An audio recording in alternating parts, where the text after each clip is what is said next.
শিলিগুড়ি শহরের এসএফ রোডে বৃহস্পতিবার সকালে রাস্তা সম্প্রসারণের জন্য গাছ কাটার কাজ শুরু হয় পুর নিগমের উদ্যোগে। তবে ঘটনার খবর ছড়িয়ে পড়তে ঘটনাস্থলে পৌঁছান শিলিগুড়ির বিধায়ক শঙ্কর ঘোষ। বিধায়ক স্পষ্টতই এই পদক্ষেপের তীব্র বিরোধিতা করেন। সংবাদ মাধ্যমের সামনে তিনি বলেন, পার্কিং এর জন্য রাস্তা সম্প্রসারণের প্রয়োজন হতে পারে, কিন্তু গাছ না কেটেও এই কাজ করা সম্ভব। বহু পুরনো এই গাছগুলি কাটা মানে শহরের পরিবেশের ওপর আঘাত হানা। তিনি আরও জানান, সঠিক পরিকল্পনার মাধ্যমে গাছ রেখে রাস্তা সম্প্রসারণ করা উচিত। অন্যদিকে মেয়র গৌতম দেব দাবি করেন, গাছ কাটা হচ্ছে না, বরং পুনরস্থাপনের কাজ চলছে। তিনি জানান, গাছগুলি সঠিকভাবে অন্যত্র স্থানান্তর করা হচ্ছে যাতে পরিবেশের ক্ষতি না হয়। শহরের বাসিন্দারা এই ইস্যুতে মিশ্র প্রতিক্রিয়া জানিয়েছেন। কেউ কেউ বিধায়কের অবস্থানের প্রশংসা করেছেন, আবার কেউ পুর নিগমের পরিকল্পনাকে বাস্তবসম্মত বলে মনে করছেন। Bureau report, news prime Times.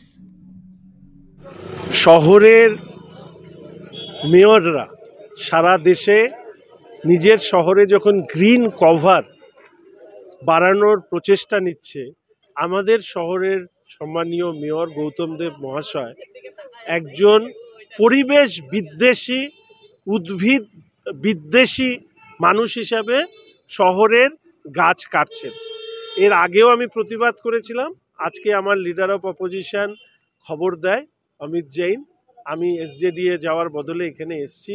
অনুরোধ করছি কর্পোরেশনকে, মেয়র সাহেবকে পুনর্বিবেচনা করবার জন্য। অবিবেচকের মতন এই রাস্তায় গাছ না কেটে গাছ রেখেই উনি যেটা চাচ্ছেন সেটা উনি করতে পারেন। আমার বারবার করে মনে হচ্ছে, এর আগে আমি বলেছিলাম মেয়র সাহেব মোহাম্মদ বিন তুগলকের মতন আচরণ করেন। এখন আমার মনে পড়ল যে যখন রোম সাম্রাজ্য ধ্বংস হচ্ছিল তখন নীরব বাঁশি বাজাচ্ছিলেন, আর আমাদের শহর শিলিগুড়িকে শ্মশানে পরিণত করছেন মেয়র সাহেব, আর শহরের মানুষকে উনি নিজের গলায় রবীন্দ্রসঙ্গীত শোনাচ্ছেন।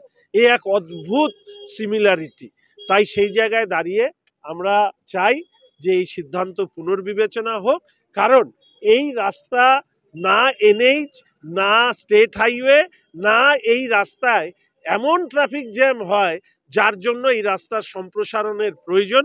উনি নিজেই বলেছেন পার্কিংয়ের ব্যবস্থা করবেন। যদি পার্কিংই ব্যবস্থা করতে হয় তাহলে গাছগুলো রেখে করুন, নাহলে এই গাছগুলোর এক একটার বয়স মানে আমাদের জন্মের আগের থেকে এগুলো গাছ এখানে আছে। ইতিমধ্যে কিছু কেটেছেন, আর উনি একটা অদ্ভুত যুক্তি দেন, বলছে যে আমরা তো নদীর পাড়ে গিয়ে গাছ লাগাবো। তো এরপরে হয়তো উনি বলবেন যে নদীর পাড়ে গিয়ে শহরের মানুষ বাস করুন, আর মাঝে মাঝে শহরে আপনারা ঘুরতে আসবেন। শহরের ভেতরের সবুজটাকে রক্ষা করার জন্য মেয়র সাহেব উদ্যোগ নিন, বিকল্প ব্যবস্থা করুন, এই দাবি আমরা জানাচ্ছি। দাদা, এসএফ রোডে গাছ কাটা হচ্ছিল, শিলিগুড়ির বিধায়ক শঙ্কর ঘোষ গাছ কাটা হচ্ছিল না। প্রথম কথা, এটা ভুল। সমস্ত দলের প্রতিনিধিদের নিয়ে আমাদের পরিবেশ কমিটি, এনভায়রনমেন্ট কমিটি পুর নিগমের আছে। গাছগুলোকে পুনঃস্থাপিত করা হচ্ছিল এবং আমি পূর্ত দপ্তরের সাথে কথা বলেছিলাম। এটা পূর্ত দপ্তরের কাজ, প্রায় 9 কোটি টাকার কাজ, 5 কোটি 98 কি 6 কোটি টাকার কাজ, রাস্তা প্রশস্তীকরণের কাজ। তো সেখানে 14টি গাছ যেগুলো রাস্তার ধারে, রাস্তা চড়া করতে গেলে রাস্তার ধারে পড়ছে, সেই 14টি গাছ আমরা বলেছি যে রাস্তাকে একটু সংকুচিত করে ওই 14টি গাছ যেন বাঁচানো হয়। পিডব্লিউডি সেভাবেই করছে, কিন্তু কিছু গাছ একদম সম্প্রসারিত হবে যেই রাস্তা, সেই রাস্তার একদম মাঝখানে পড়ছে। সেই গাছগুলোকে ওখানে রেখে রাস্তার সম্প্রসারণ করা সম্ভব নয়। আমরা পাশেই শীতলাপালা নৌকাঘাটে জায়গা সেখানে চিহ্নিত হয়েছে, এবং এর আগে যে গাছগুলো আমরা বর্ধমান রোড থেকে, এসএফ রোড থেকে এবং অন্যান্য জায়গা থেকে আমরা গাছ সূর্য সেন পার্কের মহানন্দা চরে লাগিয়েছি এবং নৌকাঘাটে লাগিয়েছি, সেখানে আমরা পরিবেশবিদ এবং আমাদের এনভায়রনমেন্ট কমিটিকে নিয়ে সেই জায়গাগুলো দেখিয়েছি। ইভেন গার্লস স্কুলে একটা গাছকে প্রতিস্থাপিত করা হয়েছিল, বয়রা গাছ, সেই গাছটিও বড় হয়েছে। 97-8% গাছ বেঁচে গেছে, একটা দুটো গাছ বাঁচানো যায়নি।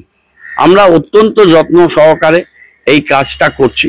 এই যে NHAI যে কাজটা করছে ন্যাশনাল প্রজেক্ট, সেখানে তো প্রচুর গাছ কাটা গেছে, কিন্তু তার মধ্যে আমরা অনেক গাছ, এটা আমাদের কাজ ছিল না, কিন্তু যেহেতু এনভায়রনমেন্ট হচ্ছে শিলিগুড়ির একটা গুরুত্বপূর্ণ বিষয় যে কোনো জায়গারই, এবং মাননীয় মুখ্যমন্ত্রীও চান যে সবুজকে রক্ষা করে যত সম্ভব কাজ করা, তো আমরা ওখানে অনেকগুলো গাছকে প্রতিস্থাপিত করেছি। গাছগুলো প্রতিস্থাপিত হচ্ছিল, এই প্রতিস্থাপিত করতে গিয়ে তারা বাধা দিয়েছে। তারা বিষয়টি জানে না, তাদের পুর নিগমে তাদের বিরোধী দলনেতা আছে, তারা কর্পোরেশনে এসে আমাদের সাথে আলোচনা করতে পারতেন বা আলোচনা করতে পারেন, কিন্তু তা না করে গাছগুলোকে পুনঃস্থাপিত করা হচ্ছে। ভারতবর্ষে খুব কম জায়গাতে এইভাবে পুনঃস্থাপিত করে গাছ বাঁচানো হয়েছে। 7 থেকে 8,000 টাকা একটা গাছ পুনঃস্থাপিত করতে খরচ হয়, কিন্তু খরচটা বড় কথা না, অক্সিজেনটা বড় কথা। আমরা সেভাবে পুনঃস্থাপিত করেই কাজটা করছি, গাছ কাটা হচ্ছে না। দাদা আরেকটা উনি বলছে যে তুবলুকি শাসন চালাচ্ছেন আপনি, সেটা উনি বলতে পারেন, তার কথা আমি কোনো উত্তর দেওয়ার দরকার মনে করি।